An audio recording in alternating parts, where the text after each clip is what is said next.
¿Alguna vez te tomaste tus medicamentos con bebida, juguito, tecito o leche? Si la respuesta es sí, este es el podcast perfecto para ti. Les habla Claudio Pozo Saavedra, químico farmacéutico, y este es nuestro podcast titulado Farmacia para Chilenes. En este, que es nuestro tercer capítulo, el tema central va a ser la administración de medicamentos por vía oral. Recuerden que nos pueden seguir en todas nuestras redes sociales, YouTube, Instagram y TikTok, donde nos pueden enviar todas sus consultas, comentarios, dudas, reclamos, felicitaciones o todo lo que sea necesario para que podamos seguir creciendo y mejorando y que el día de mañana también nuestro contenido se adecue a sus propias necesidades. La idea es que esto lo hagamos entre todos y que crezcamos entre todos.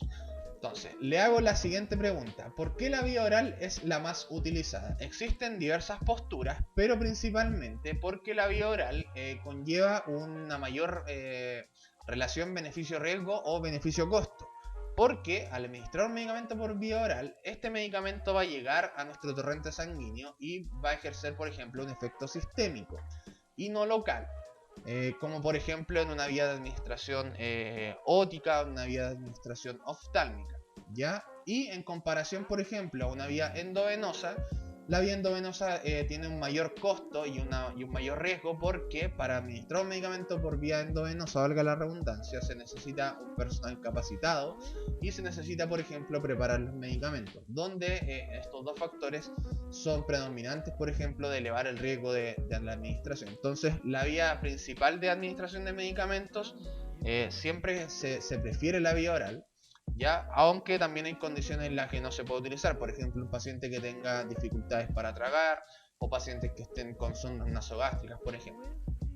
Entonces, dicho esto, es importante señalar que todas las vías de administración de medicamentos, o sea, vía tópica, vía oftálmica, como mencioné, vía ótica, vía nasal, vía rectal, todas tienen sus propias características, ¿ya? Y la administración de medicamentos, dependiendo de la vía, tiene también, insisto, diferencias, por ejemplo, entre la duración del efecto o el tiempo que se demora hacer el efecto. Pero para no confundirnos, me gustaría ir de lleno y comenzar diciendo que en la vía oral existen, y son los que voy a mencionar, 4 tipos de medicamentos o 4 tipos de formas farmacéuticas que son las que más se utilizan y de las cuales vamos a hablar. En primer lugar, me gustaría hablar de los comprimidos. Los comprimidos son formas farmacéuticas o medicamentos sólidos que son fabricados para administrarlos por la vía oral. Los comprimidos pueden existir de muchos tipos: comprimidos de liberación inmediata, comprimidos de liberación prolongada, comprimidos recubiertos, entre otros. Ya todo este tipo de comprimidos tienen una característica en común, y es que para formar un comprimido en la manufactura, o sea en la fabricación, se ejerce un proceso de compresión, donde los polvos que componen un medicamento son compresos y se les da esta forma de comprimido, ¿ya? Ahora, para no mezclarlo, en los comprimidos, uno de los aspectos importantes que me gustaría señalar tiene que ver con que si estos se pueden partir o no. Y aquí me gustaría señalar el siguiente aspecto: si el comprimido tiene ranura, o sea, si el comprimido viene con una delimitación ya de fábrica, puede ser un indicativo de que el comprimido podría partirse. Pero si el comprimido no trae esta ranura, el comprimido jamás se debiese partir. Por lo tanto, antes, o para responder esta pregunta de si los comprimidos se pueden ranurar o partir, tienen que hacerse la pregunta si es que el comprimido de fábrica viene ya con esta ranura predeterminada, que podría ser, insisto, una característica de que se podría llegar a partir o dividir, por ejemplo, un comprimido. Ahora, ¿en qué casos jamás ustedes debiesen partir un comprimido? Por ejemplo, en comprimidos que sean de liberación prolongada, los típicos comprimidos LP o XR que se indica en las cajitas. ¿Por qué? Porque estos tipos de comprimidos son fabricados de tal manera para que en nuestro organismo el principio activo, o sea, la molécula que ejerce el efecto, sea liberado a una velocidad controlada. Si usted parte, por ejemplo, o divide el comprimido de liberación prolongada, lo que está haciendo es eliminar esta tecnología que está puesta dentro del comprimido y provocando que, por ejemplo, se libere toda la dosis de manera abrupta. ¿Esto qué podría producir? Podría producir dosis infraterapéuticas o dosis supraterapéuticas. Porque hay algunos medicamentos que, por ejemplo, son de estrecho margen terapéutico, que se fabrican de una manera de comprimidos de liberación prolongada para controlar esta liberación de la dosis.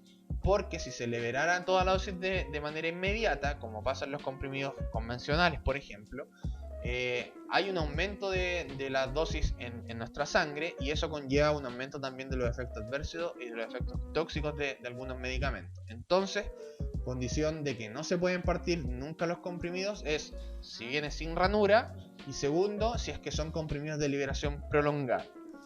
Entonces, en esta primera parte, eso con respecto a los comprimidos. Ahora, pasando a una nueva forma farmacéutica o otro tipo de medicamentos, por así decirlo, están las cápsulas. En cápsulas también encontramos dos tipos de cápsulas: cápsulas blandas y cápsulas duras. La diferencia entre una y otra es que cápsulas blandas, por lo general, corresponde a una cápsula que contiene, que trae un contenido líquido, valga la redundancia, y que son uniformes, o sea que no presentan esta característica de que tienen un cuerpo y una base. No así las cápsulas duras, que son estas típicas cápsulas que son bicolores, donde contiene un cuerpo y una base cada cápsula, y en su interior generalmente traen polvos, ¿ya? Estas son las dos categorías de cápsulas, ¿ya? Dicho esto, también me gustaría señalar o hacer la pregunta si es que las cápsulas se pueden abrir o no, o en el caso de las cápsulas líquidas, si puedo extraer o no el contenido. Y aquí me gustaría ser bien enfático y decir que las cápsulas, en su gran mayoría, no debiesen abrirse ni retirar el contenido. ¿Por qué? Porque si el laboratorio lo fabricó el medicamento en esta presentación de cápsulas, es porque esta es la presentación más idónea para este tipo de principio activo de medicamento. Si usted extrae el contenido de la cápsula, ya sea cápsula dura o cápsula blanda, lo que está haciendo es comenzar a generar una interacción entre el medicamento, en este caso el principio activo con sus excipientes, con el medio ambiente. Y en el medio ambiente existe oxígeno, que es un agente oxidativo de las moléculas químicas. Dicho de manera simple, el oxígeno degrada los principios activos de los medicamentos. Entonces, si usted extrae el contenido de las cápsulas, lo que está haciendo es degradar su propio medicamento, ¿ya? Así que el consejo para las cápsulas en general es que por favor no extraigan el contenido de estas mismas y que se administren de manera íntegra por vía oral. Ahora, pasando a esta tercera categoría de medicamentos que se administran por vía oral, están los jarabes. Y quisiera destacar que los jarabes, como por definición, generalmente o en su principio eran fabricados netamente en base a azúcares, ¿ya? Hoy en día la industria farmacéutica ha ido mejorando sus fórmulas y ya cada vez se utilizan menos azúcares dentro de los mismos jarabes y se reemplaza por otros componentes que ejercen su misma función, ¿ya? El azúcar es un excipiente de los jarabes, para que lo entendamos. Entonces, uno de los reemplazantes de los azúcares corresponde a sorbitol. Y sorbitol, si se utiliza de manera prolongada o en altas cantidades, produce indigestión o diarrea. Entonces pasa mucho que en algunos pacientes que están en tratamiento con jarabes se refieren que les da indigestión o diarrea, como dije anteriormente. Tenemos que tener esto claro y tenemos que saber identificar el día de mañana si es que nuestro jarabe que nos vamos a tomar tiene azúcar o tiene sorbitol, para tener siempre en consideración que si tiene sorbitol nos podría llegar a provocar este efecto adverso que no tiene que ver mucho con el principio activo con el medicamento, sino que tiene que ver netamente con el contenido de sorbitol. Esto también pasa, chiquillos, para que lo tengan en claro. Los chicles, algunos chicles que se comercializan acá en Chile también tienen sorbitol, y el alto contenido de sorbitol, como dije, genera este efecto laxante, ¿ya? Así que ojo con eso. Ahora, dentro de los jarabes, me gustaría mencionar que los jarabes se utilizan principalmente en población pediátrica porque presentan la ventaja de que permiten dosificar de mejor manera para los niños, ¿ya? Pero también me gustaría destacar que existe mucho la consulta de qué hago cuando me sobra el jarabe, porque se presenta el caso de que nos dan un tratamiento, por ejemplo, para nuestro hijo y nos sobra la mitad del frasco. Y obviamente por cuidar nuestra economía no queremos botarlo ni desecharlo porque podemos creer que nos puede servir en una segunda ocasión. Entonces guardamos este frasco de jarabe. Ahora la consulta es, ¿cuánto dura este frasco de jarabe y cómo debo almacenarlo para que me dure? Todos los jarabes, y esta es condición sine qua non, todos los jarabes se debiese asumir y se debiese cumplir la condición que una vez abiertos duran aproximadamente un mes de duración, valga la redundancia. Ahora, ustedes me podrán decir, oye, pero es que yo he guardado frascos jarabes por 3, 4, incluso 6 meses. A ver, se lo explico de manera simple. ¿Por qué duran un mes los jarabes una vez abiertos? Porque como mencioné anteriormente, el oxígeno al ingresar al jarabe comienza a degradar a las moléculas químicas, ya sean el principio activo, que es el que ejerce el efecto, o los excipientes que acompañan a este principio activo. Y además, en nuestro ambiente, en el aire, existen microorganismos, virus, bacterias y hongos, que también ingresan al jarabe. Como el jarabe contiene azúcar o sorbitol, estos componentes son alimento de estos microorganismos, por lo tanto favorecen el crecimiento microbiológico dentro del jarabe.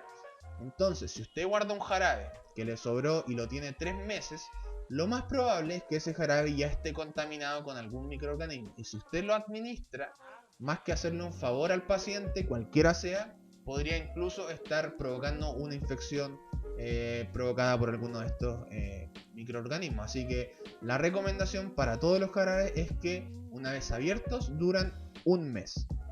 Ahora, el cuarto tipo de medicamento, cuarto forma farmacéutica de administrar medicamentos por vía oral, corresponde a las suspensiones. ¿Cuál es la diferencia entre una suspensión y un jarabe? La suspensión, principalmente, o por su definición, es un polvo suspendido en un líquido. Distinto de un jarabe, que un jarabe es una solución, o sea, es homogénea, es solo una fase. En una suspensión se ven o se pueden evidenciar dos fases o dos componentes, que es el componente líquido y el componente de polvo, sólido. ¿Ya? Esa es una definición de suspensión, un polvo suspendido en un líquido. Por eso es que principalmente las suspensiones no vienen preparadas, usted las tiene que preparar en su casa. Dentro de la suspensión viene solamente un polvito, y una vez que las preparamos, por lo general se evidencian estos como gránulos dentro de la solución o polvito, que le podemos llamar. Y mucha gente se asusta porque dice, oye, yo preparé la suspensión pero no me quedó toda disuelta, porque se ven algunas moléculas de polvito. Esa parte es totalmente natural, porque insisto, la suspensión es eso, un polvo suspendido en un líquido. Ahora, la diferencia con los jarabes es que las suspensiones, como dije, son principalmente para que usted las prepare en su hogar, ¿ya? Y a diferencia de los jarabes, todas las suspensiones se asume que una vez preparadas duran 7 días. ¿Por qué? Porque posterior a este tiempo la suspensión comienza a perder estabilidad y ya el efecto terapéutico no va a ser el mismo. Entonces, para que las diferenciemos de los jarabes, las suspensiones duran menos tiempo una vez preparadas, duran solamente 7 días. Entonces la recomendación, que pasa mucho en tratamientos antibióticos para niños, por ejemplo, que les dan suspensión antibiótica, y el tratamiento por lo general son 2 a 3 frascos para completarlo. Entonces la recomendación aquí es que primero prepare un frasco de suspensión, se tome todo ese frasco, y una vez que se le acabe, prepare el siguiente frasco. No prepare los 2 o 3 frascos en simultáneo, porque como dije, una vez preparados duran solo 7 días. ¿Ya? Así que eso con el tema de las suspensiones. Ahora, y esto va en tanto para jarabes como suspensiones. Se almacenan en el refrigerador. La recomendación es que no, se podrían almacenar, sí, pero yo no recomiendo almacenarlos en el refrigerador por un tema de contaminación cruzada, porque, como mencionamos anteriormente, los microorganismos pueden colonizar, o sea, pueden contaminar tanto las jarabes como las suspensiones. Y en un refrigerador donde hay alimentos también hay contenido de microorganismos que podrían llegar a contaminar cruzadamente este tipo de medicamentos. Así que la recomendación es que los guarde siempre en un lugar fresco, en un lugar seco y alejado de la luz. Y esto también aplica a comprimidos y cápsulas. Jamás ningún tipo de medicamento usted lo puede dejar en altas temperaturas o con una humedad relativa alta, porque la humedad y la temperatura son factores de degradación de medicamentos, ¿ya? Así que factor o consejo importante para todos los medicamentos, cualquiera sea la vía de administración, siempre se deben almacenar en un lugar fresco, seco, alejado de la luz y siempre alejado del alcance de los niños. Bueno, y aquí el último tema, que esto es transversal para todos los tipos de medicamentos que se administran por vía oral.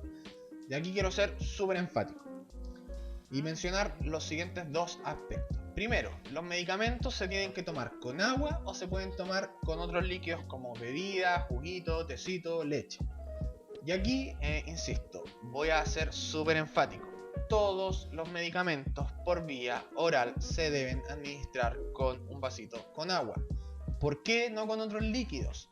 Porque, y esto tenemos que entenderlo así, cuando se fabrica un medicamento, todos los estudios que se realizan en la fabricación, en el desarrollo, investigación y posterior comercialización del medicamento, todos esos resultados son en base a medio acuoso, o sea, a agua. Si usted se administra un medicamento con bebida, con juguito, con té, con leche, con cualquier otro líquido que no sea agua, de partida, otro líquido que no sea agua ya contiene otros solutos, otros componentes que van a competir e interaccionar con el medicamento.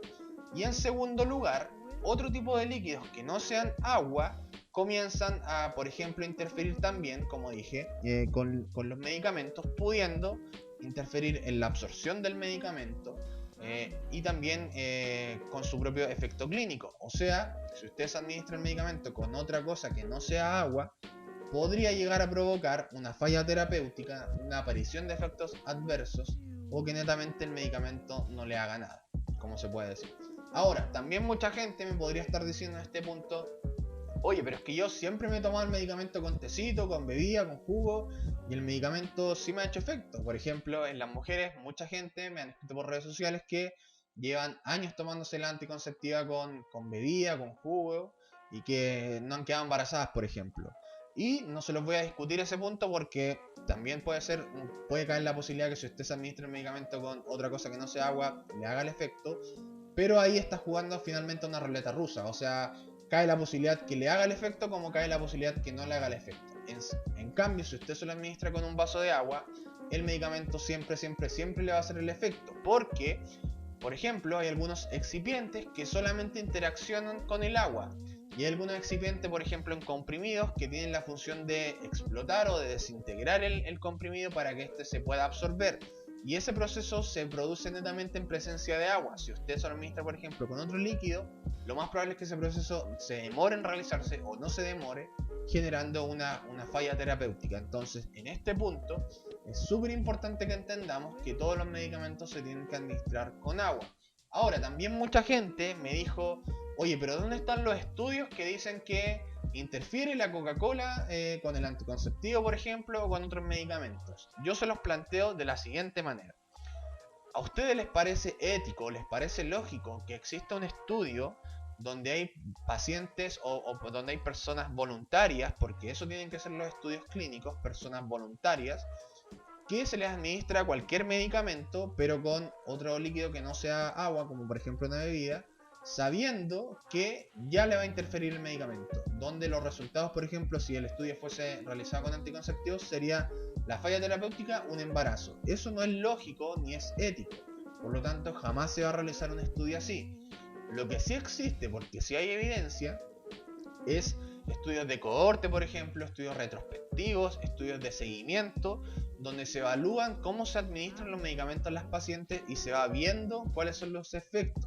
Y en ese tipo de estudios se ha visto que la mala administración o la administración con otros líquidos que no sean agua afecta e interfiere en la respuesta clínica de los medicamentos. Así que ese punto me gustaría destacarlo y mencionarlo. Es súpermente importante que es fundamental administrar los medicamentos con agua, ¿ya? Y no con otros líquidos. Ahora, también mucha gente me dice: pero es que yo me tomo el medicamento con agüita y inmediatamente me tomo un vasito de bebida o de jugo. No, tampoco tiene que ser así. Y esto se relaciona con el siguiente punto, que tiene que ver con oye, es que el médico me dijo que tenía que tomarme, no sé, el antibiótico con la comida, o tenía que tomarme la metformina con la comida, para que así no me duele la guatita. Eso es un concepto que lamentablemente se ha manejado mal y que se ha comunicado mal, porque sí, hay algunos medicamentos como antibióticos, por ejemplo, que se recomienda administrar con alimentos. ¿Pero qué quiere decir esto? Administrar con alimentos. Quiere decir que usted debe comer y esperar unos 20 a 30 minutos para administrar el medicamento. ¿Por qué este tiempo? Porque este tiempo es el que se demora en nuestro organismo en vaciar una parte del contenido gástrico, o sea, de la guatita hacia el intestino. En ese tiempo usted saca una parte del contenido gástrico y se administra el medicamento para que dentro del estómago no haya una interacción ni una competición. Ya, por eso es que se dice con el alimento. Pasa mucho que entendemos que se tiene que hacer con el mismo alimento, o sea, yo estoy comiendo y en ese mismo momento yo me tomo el antibiótico. Si usted hace eso, existe la posibilidad de que el medicamento, como se dice, quede atrapado en el alimento y que no ejerza el efecto. Y también, al hacer eso, lo que está haciendo es hacer competir el medicamento con el alimento en nuestro organismo. Por lo tanto, nuestro organismo no sabe muchas veces si degradar primero el alimento o degradar primero el medicamento para absorberlo. Y eso es un proceso que complica, por ejemplo, la absorción y los efectos clínicos de los medicamentos. No sé, cuando le digan que es con alimentos, usted tiene que comer y esperar 20 a 30 minutos para luego administrar su medicamento. Ya, lo mismo pasa cuando tenemos que tomarlo antes de las comidas. Usted se toma el medicamento, espera 20 a 30 minutos y luego come. Si no es con comidas, el mismo tiempo debiese esperar para administrar otro líquido. O sea, si usted se toma el medicamento con un vasito de agua, tiene que esperar mínimo unos 20 minutos para poder administrarse otro tipo de líquido. Porque si no, insisto, se genera esta competición dentro de nuestro estómago que podría interferir en el efecto clínico. Entonces, ¿cuál es la condición ideal para poder administrar un medicamento? El ideal es, primero, definir un horario. O sea, saber que a tal hora yo me tengo que tomar el medicamento, independiente si es con o sin comidas o si es en o sin ayuno, ¿ya? Pero definir el horario de administración, porque eso nos va a hacer ser constantes y respetar la administración del medicamento. Y también entender que debe haber un espacio que debe haber un espacio antes y después de administrar el medicamento, donde yo no puedo ingerir otro líquido o otros alimentos, porque si no se genera una competición y una interacción entre alimento o bebidas, jugo y con el medicamento. Así que esa es la condición ideal para administrar medicamentos por vía oral.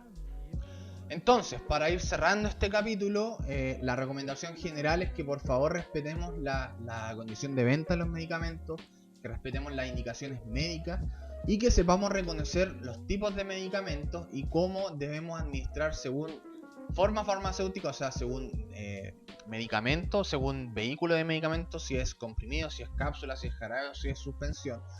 Y que respetemos cuáles son estos aspectos que tenemos que respetar y preservar para asegurar el uso racional y seguro de los medicamentos. Así que espero que les haya gustado este tercer capítulo. Están todos invitados a seguirnos en nuestras redes sociales y espero que disfruten este nuevo capítulo. Nos vemos en la siguiente edición. Chau, chau.